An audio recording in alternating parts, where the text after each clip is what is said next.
La visite conduite par le ministre des Communications, de l'économie numérique et de la digitalisation de l'administration, Dr Boukar Michel, accompagné de son collègue des armées, Issa Hamaloua Djamouz, et d'une délégation de journalistes nationaux, a pour but de rehausser le moral des forces de défense et de sécurité. Elle vise aussi à compatir avec la population touchée par l'attaque de Boko Haram le 27 octobre dernier à Barkaram. À leur arrivée à la base militaire de Barkaram, les membres de la délégation ont pris le temps de saluer le courage et l'engagement des soldats. Le ministre des Armées, Issa Hamaloua Djamouz, a magnifié la résilience des troupes, assurant qu'il n'y a pas de Boko Haram en territoire tchadien. Il n'y a pas de site de Boko Haram au Tchad.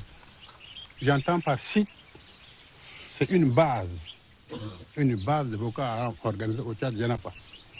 C'est vrai, nous sommes pas loin du Niger, nous ne sommes pas loin du Nigeria.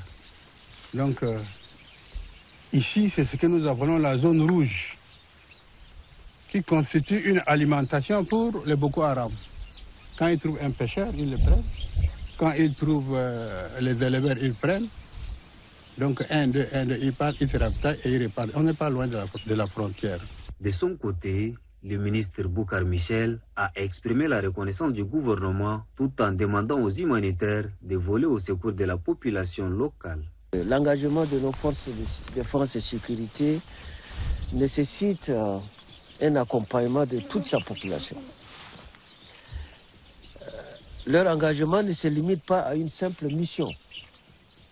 C'est un acte de dévotion envers notre peuple. Si nous dormons en paix, c'est grâce à eux. Et si nous fréquentons, nous amenons nos enfants à l'école, c'est grâce aussi à eux. Vous, les journalistes, vous avez un rôle à jouer. Cette lutte ne peut pas être menée seule. La communauté internationale doit également se mobiliser aux côtés de nos forces de défense et de sécurité. C'est pourquoi nous appelons à un soutien accru pour les actions humanitaires. Le ministre a insisté sur l'importance de communiquer sur les progrès réalisés sur le terrain et de rendre hommage aux sacrifices consentis par les soldats. La presse locale a un rôle essentiel dans la narration des événements et dans la construction de l'unité nationale, a-t-il ajouté. La population de Barkaram, éprouvée par cet acte barbare, ont également salué la bravoure des forces de défense et de sécurité avant de lancer un appel pressant à l'endroit du gouvernement et des ONG humanitaires afin de voler à leur secours.